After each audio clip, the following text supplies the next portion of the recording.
Hello दोस्तों, कैसे हैं आप सब लोग। मैं दिनेश चौधरी आप सभी का स्वागत करता हूं पीएससी बाय डीसी सर हमारे यूट्यूब चैनल पर। इस चैनल पर हमने खूब सारी पढ़ाई की है। आप सब लोग अपना कॉन्फिडेंस नहीं खोइए। घबराहट हो रही होगी। आज शाम को 8 बजे एक लाइव गूगल मीट के माध्यम से हम मिलकर आप सभी के जो डाउट्स हैं, जो घबराहट है, उसे खत्म करने की कोशिश करेंगे।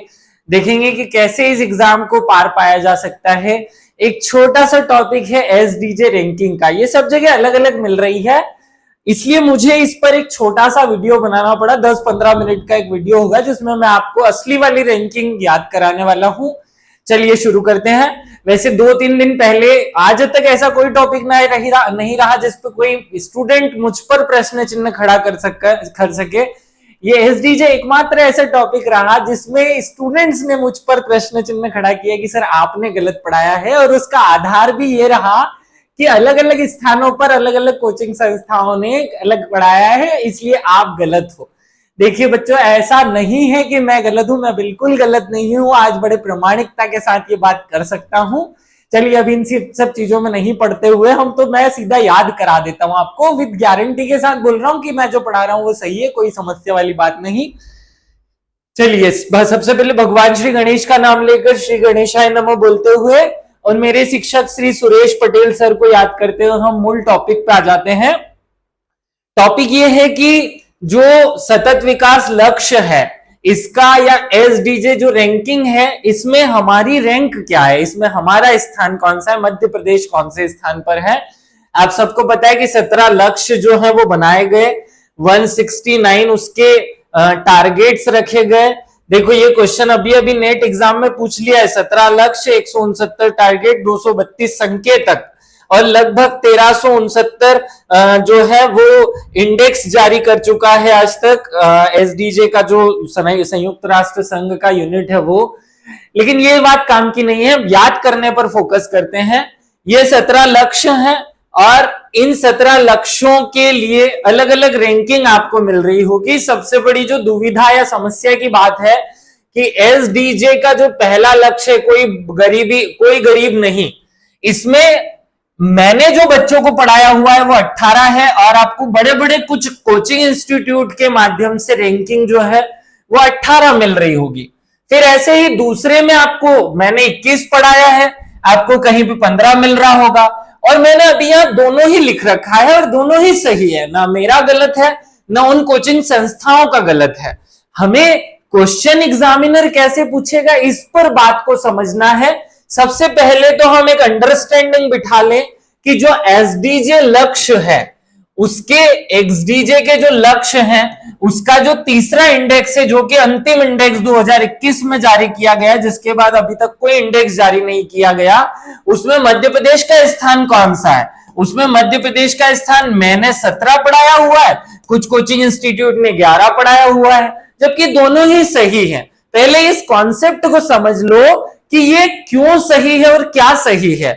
वैसे तो मैंने जब छठी यूनिट पढ़ाई थी तो ये पॉइंट आपको बहुत अच्छे से क्लियर किया था और मुझे यकीन था कि सबको यहां से समझ में आ जाएगा, लेकिन फिर भी नहीं आया। कोई बात नहीं, एक प्यारे से स्टूडेंट ने मुझसे रिक्वेस्ट किया था कि सर ये याद करा दो, तो मैं ये याद करा रहा हूं। हमें ये दोनों ही याद करना है कि 11 भी मध्य प्रदेश का स्थान है और 17 भी मध्य प्रदेश का स्थान है।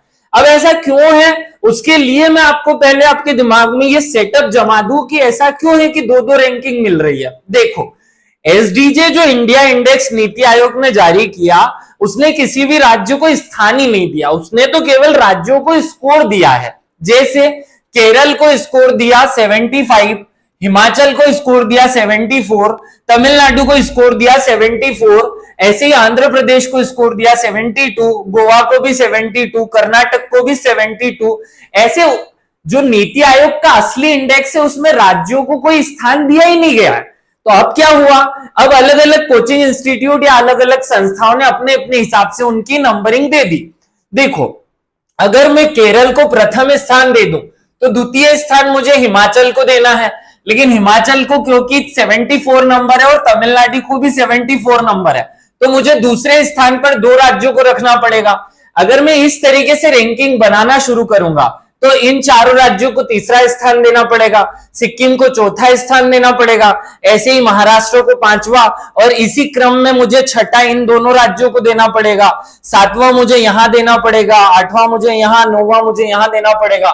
फिर मुझे त्रिपुरा को 10वां स्थान और मणिपुर और मध्य प्रदेश इन दोनों को, सॉरी मणिपुर को ये कुछ गड़बड़ हो गया, 67, 65, 68, हाँ, पंजाब और हरियाणा मिजोरम को दोनों को एक ही स्थान मिला 7वां, इन दोनों को यहां 8वां आएगा, त्रिपुरा को 9वां स्थान मिलेगा, मणिपुर को 10वां और मध्य प्रदेश को 11वां स्थान मिलेगा। तो अब आपको लगने लगा हुआ है कि दिनेश सर ने फिर गलत पढ़ाया। नहीं, दिनेश सर क्यों गलत पढ़ाएंगे मेरे प्यारे बच्चों, अगर मैं आपको पास कराने के लिए इतनी मेहनत कर रहा हूं तो मैं आपको एक चीज गलत क्यों पढ़ाऊंगा। तो मध्य प्रदेश का यहां स्थान कौन सा आ गया, 11वां। अब देखो यहां जो रैंक बनाई गई है उसमें पहले नंबर पे केरल अकेला है, दूसरे पर हिमाचल तमिलनाडु है, तीसरे पर आंध्र प्रदेश, गोवा, कर्नाटक और उत्तराखंड है। तो अगर एमपीपीएससी क्वेश्चन पूछता है कि राज्यों के क्रम में, ये क्वेश्चन पूछा जाए कि अगर राज्यों के क्रम में मध्य प्रदेश का कौन सा स्थान है, तो फिर आंसर 11 होगा। लेकिन एमपीपीएससी ने आज तक कभी ऐसा प्रश्न नहीं पूछा। एमपीपीएससी क्वेश्चन क्या पूछती है, अगर राज्यों में मध्य प्रदेश कौन से स्थान पर है, तो इन सभी राज्यों में मध्य प्रदेश कौन से स्थान पर है। तो अगर अब इस रैंकिंग को मैं राज्यों में मध्य प्रदेश स्थान पर देखूं तो फिर मुझे ऐसा करना पड़ेगा, इस तरीके से मुझे सारी रैंकिंग देनी पड़ेगी, और जब मैं इस तरीके से सारी रैंकिंग दूंगा तो फिर मध्य प्रदेश का जो स्थान है वो 17वां आएगा, जो कि उसका एक्चुअल स्थान है। अब आप सोचोगे कि ये तो सर आपने उल्टा कंफ्यूज कर दिया। अब आप इमेजिन करो, एमपीपीएससी ने आपका प्री लिया, इंटरव्यू लिया, मेंस लिया, सब ले लिया और एक रिजल्ट जारी किया, और पहले नंबर पे पाठक नाम की एक लड़की या लड़का या जो भी कोई व्यक्ति है वो टॉपर बना, और उसी के जैसे नंबर दूसरे स्थान वाले को आ गए, तो आपको किसी एक को तो टॉपर कहना पड़ेगा, दूसरे को सेकंड रैंक देनी पड़ेगी ना। तो जब रैंकिंग की बात होगी तो दूसरा नंबर, दूसरा व्यक्ति भले ही से उसके बराबर स्थान ला रहा हो, उसका रैंकिंग दूसरा ही होगा, पहला नहीं हो सकता। मतलब एक रैंक पे दो लोग नहीं होते हैं। तो जब यहाँ रैंकिंग की बात होती है तो हमें इनको देखो, इसने इसीलिए इस तरीके को जमाया कि जिसने 5 अंक ज्यादा हासिल किए, ये वाला एरिया भी इसने साथ में किया, इस आधार पर इसने सबकी रैंकिंग कर दी, और इस आधार पर मध्य प्रदेश का जो स्थान है वो 17वां आता है। ये बात आपको हो सकता है समझ में नहीं आई हो। देखो फिर से एक बार इसे समझाने की कोशिश करता हूं ताकि डाउट्स क्लियर हो जाए। मैं ये किसी कोचिंग संस्था को गलत घोषित नहीं कर रहा हूं, वो भी सही है, उनका देखने का नजरिया दूसरा है। एमपीपीएससी जो पूछता है हम उसे याद करते हैं, इसलिए मैंने अपनी रैंकिंग अपने हिसाब से बताई थी जो एमपीपीएससी पूछे। बहुत सरल सी बात है भैया कि अगर नीति आयोग ने इंडेक्स में कोई रैंकिंग दी ही नहीं है किसी राज्य को, उसने केवल स्कोर दे रखा है, उसने क्या किया है, केवल स्कोर दिया है, तो जो सबसे ज्यादा स्कोर लाएगा वो पहले नंबर पे, जो उससे कम नंबर लाएगा वो दूसरे स्थान पर। तो ये ऐसे जमाने पर मध्य प्रदेश 11वें नंबर पे आ जाएगा। लेकिन जब वो हमसे पूछे कि सभी राज्यों में मध्य प्रदेश का स्थान कौन सा है, तो हम बाकी सब राज्यों के साथ उसे कॉमन नहीं रखेंगे, उसे हम फिर इस तरीके से रैंकिंग में जमाएंगे। और क्योंकि मध्य प्रदेश ने इसी तरीके, एमपीपीएससी ने इसी तरीके का प्रश्न पूछा है, इसलिए आंसर आपको 17 और 11 दोनों ही याद रखना है। अब एमपीपीएससी अगर आपसे पूछेगा प्रश्न कि एसडीजे रैंकिंग के क्रम में मध्य प्रदेश का कौन सा स्थान है, तो आंसर आपको 11 करना है। और अगर ये पूछे कि एसडीजे रैंकिंग के राज्यों में, राज्यों के मध्य प्रदेश की स्थिति क्या है, मध्य प्रदेश कौन से नंबर पर आता है, राज्यों में उसकी रैंकिंग कौन सी है, तो राज्यों में जब रैंकिंग पूछी जाएगी तो आपको 17 आंसर करना पड़ेगा, फिर वहां 11 से काम नहीं चलने वाला है। और यही घमासान हर एक एसडीजे 1, 2, 3 में भी आपको देखने को मिलेगा। चलो अब उस पे आते हैं। आपको एसडीजे इंडेक्स ये जो 17 दिए हुए हैं, 10 यहां लिखे हुए हैं और 7 अगले पन्ने पर लिखे हुए हैं, उनमें भी मध्य प्रदेश की रैंकिंग एसडीजे 1 में मैंने 24 पढ़ाया है, किसी और कोचिंग क्लास ने 18 पढ़ाया हुआ है, फिर मैंने एसडीजे 2 में आपको 21 बताया हुआ है, और ये वही का वही सेम पैटर्न है।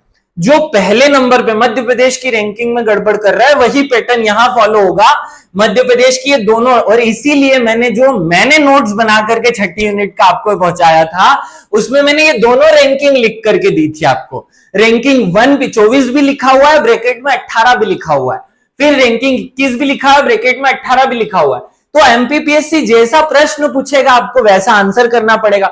लेकिन हालांकि मैं आपको ये बता दूं कि आपको ये याद ही मत कर रहा हूं, ये करने की जरूरत ही नहीं है।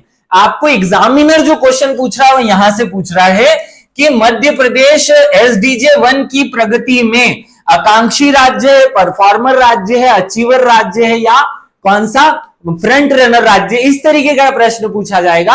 और वो मैं अभी आपको 2 मिनट में रटवा रहा हूं, आपको बिल्कुल टेंशन लेने की जरूरत नहीं है। 17 के 17 मैं रटवाऊंगा आपको। तो 17 के 17 में ये जो शब्द है ना कि एसडीजे 1 में हम आकांक्षी हैं कि परफॉर्मर हैं कि क्या है, वो मैं आपको याद करवा देता हूं। कैसे याद कराओगे? मान लो कि हमारा कोई दोस्त है और ये अभी परीक्षा के टाइम पे हमें घबराहट हो रही है और वो हमें बार बार डिस्टर्ब करे जा रहा है, तो हम उसे क्या कहेंगे?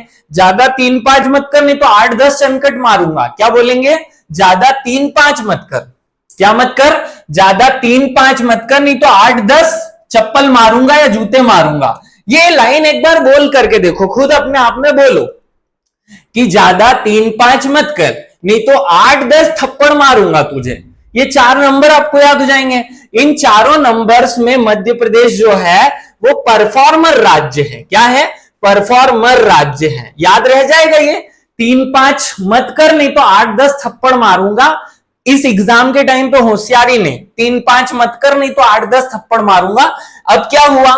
मैंने एसडीजे 3, 5, 8 और 10 इन सब के आगे लिख दिया परफॉर्मर, क्योंकि यहां हमारा जो मध्य प्रदेश है वो एक परफॉर्मर राज्य है।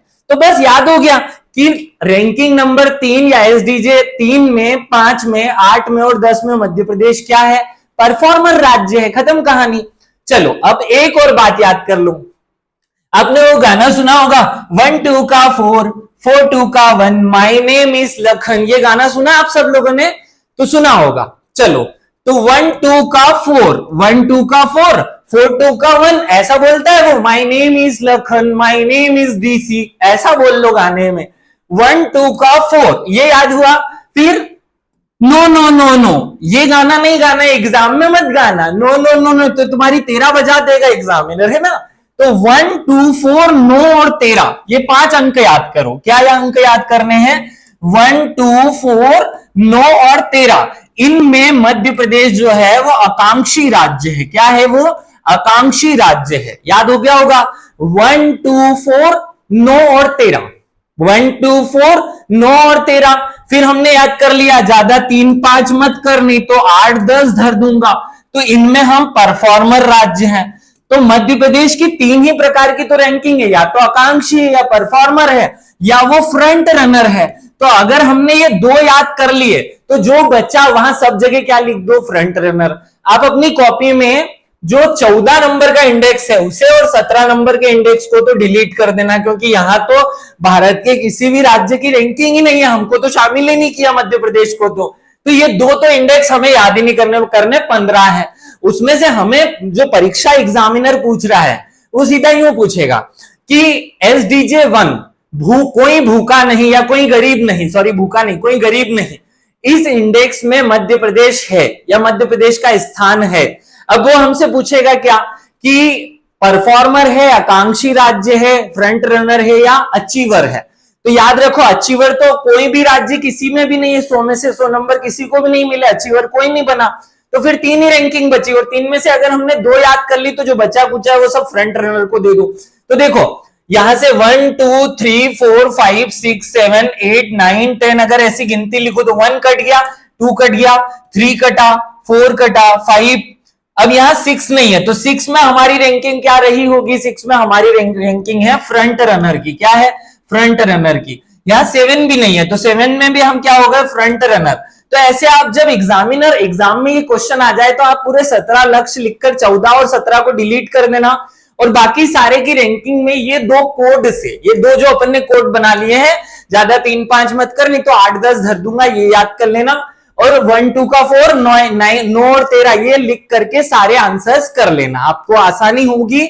आप हर एक प्रश्न में ये आंसर कर पाओगे। अब अगर आपसे पूछे कि जो एसडीजे इंडेक्स 4 है, एसडीजे इंडेक्स 4 में मध्य प्रदेश कौन से स्थान पर है, तो क्योंकि मैंने आपको रटवा रखा है कि 1, 2 का 4, 9 और 13 इनमें आकांक्षी राज्य है, तो 4 में क्या हो जाएंगे, हम आकांक्षी राज्य बन जाएंगे। इतना सिंपल सा तो है, क्यों ज्यादा टेंशन ले रहे हो तुम लोग, है ना, बहुत टेंशन लेते हो। इतना टेंशन लेकर के पढ़ाई मत किया करो मेरे प्यारे बच्चों। बहुत सरल सी एग्जाम है और बहुत आसानी से क्लियर होगी अगर आप बहुत हिम्मत और बहुत धैर्य के साथ एग्जाम को दोगे तो मुझे उम्मीद है कि आप सब लोगों को सब में ये याद हो गया होगा। आकांक्षी है कि परफॉर्मेंस पूरे 17 के 17 खत्म हो गए हैं, कुछ बचा ही नहीं है। हमने आकांक्षी याद कर लिया, परफॉर्मर याद कर लिया, जो बचा हुआ सब जब मैं फ्रंट रनर चिपका दो, 14 और 17वां डिलीट कर दो, क्योंकि 14वां और 17वां में कोई रैंकिंग दी ही नहीं गई है किसी को भी।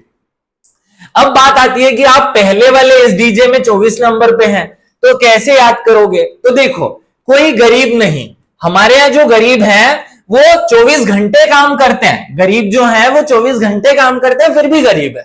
गरीब जो है वो 24 घंटे काम करते हैं, फिर भी गरीब है। तो ये आपको पहला रैंकिंग याद हो गया। हमारे यहाँ जो भूखा है वो 2-1 निवाले खा पाता है और फिर भूखा रह जाता है। तो 2-1 निवाले, 1-2 निवाले खाता है, वो भी उल्टे खा लेता है। कैसे खा लेता है, उल्टे। तो 2-1 निवाले खाता है और फिर भी भूखा रह जाता है। तो ये लो, रैंकिंग याद हो गई 21। फिर अच्छा स्वास्थ्य है ना, स्वास्थ्य जो है उसको कैसे नापा जाएगा, तो 2-3 अलग अलग पैरामीटर से नापा जाता है स्वास्थ्य को। 2-3 अलग अलग पैरामीटर से नापा जाता है स्वास्थ्य को। तो स्वास्थ्य वाले में हमारा ये रैंकिंग जो है वो 2-3 हो गया। फिर उच्च शिक्षा, शिक्षा देखो, शिक्षा जो है वो 2 को 2 कहती है, 1 को 1 कहती है, 4 को 4 कहती है, तो 2 को क्या कहती है, वो 2 को 2 कहती है। याद हो गया। हमारे देश में समानता है क्या, तो आप बोलोगे नो, हमारे यहां समानता नहीं है, नो। याद हो गया। अगला, हमारे यहां स्वच्छ जल और स्वच्छता है ना। तो अब इंदौर ने इतनी अच्छी स्वच्छता की कि हम बोल दिए बस बस करो रे, बहुत स्वच्छता हो गई, स्वच्छता की बातें, तो 10 में बस से 10 याद हो जाएगा। ऐसे हमें हर एक इंडेक्स को याद कर लेना है।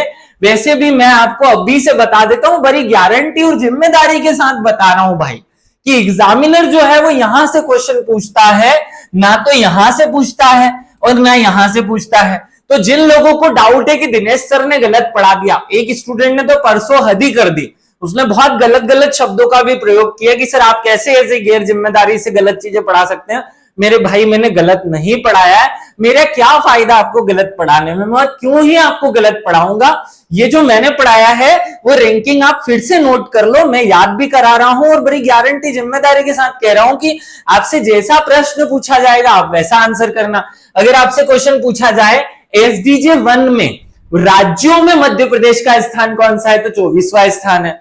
और अगर वो पूछे कि क्रम में कौन सा स्थान है, तो 18वां स्थान है। तो दोनों सही है, ना मैं गलत ना कोई और कोचिंग गलत है। आपको ये दोनों चीजें देखनी पड़ेगी, क्योंकि नीति आयोग ने कोई रैंकिंग दी ही नहीं है। नीति आयोग ने कोई रैंकिंग दे दी होती तो फिर तो एक ही रैंकिंग होती, फिर उत्तर गलत गलत नहीं होते, अलग अलग नहीं मिलते। तो आपको ये सब चीजें याद हो गई होगी।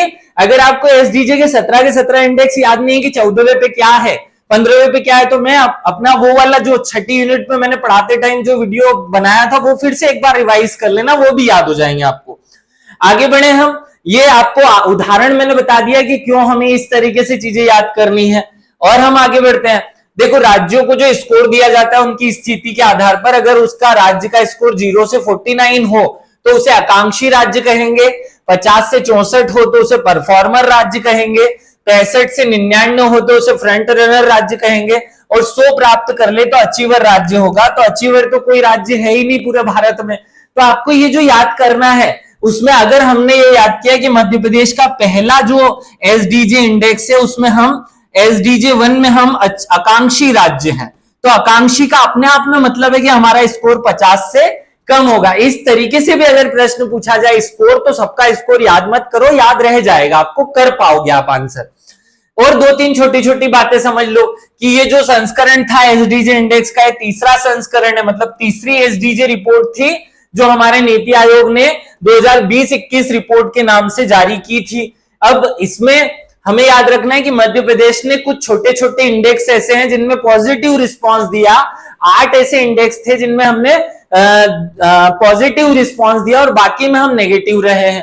तो देखो, जो एसडीजे हमारा पहला जारी हुआ था उसमें मध्य प्रदेश को 52 अंक मिले थे, एसडीजे 2 में हमको 58 अंक मिले और एसडीजे 3 में हमको 62 अंक मिले थे। और एक छोटी सी बात की, इन सब लक्ष्यों में हम पॉजिटिव रहे हैं। 2, 3, 4, 7, 11, 12, 13, 16 इन 8 लक्ष्यों में मध्य प्रदेश जो है पिछले वर्ष की तुलना में सकारात्मक परिवर्तन किया और बाकी जो इंडेक्स है उनमें हमने नकारात्मक परिवर्तन किए हैं और ये उसकी रैंकिंग है। तो सब में आपको रैंकिंग याद करनी नहीं है, लोड मत लो। बुक में हमारा 43 नंबर है, इसमें हम 62 नंबर लाए, यहाँ 55 लाए, 86, 81। तो जहां 86, 81 लाते हैं वहां हम फ्रंट रनर राज्य बन जाते हैं, क्योंकि 64 से लेकर 99 तक या 100 तक हम क्या कहलाते हैं, फ्रंट रनर राज्य कहलाते हैं ना। तो ये ज्यादा बहुत सारी चीजें मत रटो, आपको तो रैंकिंग याद हो गई होगी। उम्मीद है कि ये एसडीजे का जो बहुत फंसने वाला पॉइंट था, जिसमें 1000 प्रश्न पूछे गए कि यार ये रैंक गलत है, वो रैंक गलत है, आपके दिमाग में सेट हो गया होगा। अब आप यकीन माने कि जो मैंने पढ़ाया है वो बिल्कुल सही है, बड़ी जिम्मेदारी के साथ कह रहा हूं। एग्जाम में केवल आकांक्षी राज्य है, परफॉर्मर है या फ्रंट रनर है, इस तरीके का प्रश्न होगा। रैंकिंग आप नहीं भी याद करोगे तो चलेगा, लेकिन चाहो तो कर सकते हो, लेकिन करो तो दोनों रैंकिंग याद करना और फिर दोनों में से जो जैसा प्रश्न पूछा जाए वैसा आंसर करना। जय हिंद, जय भारत। वीडियो को और बड़ा लंबा चौड़ा नहीं बनाना चाहता।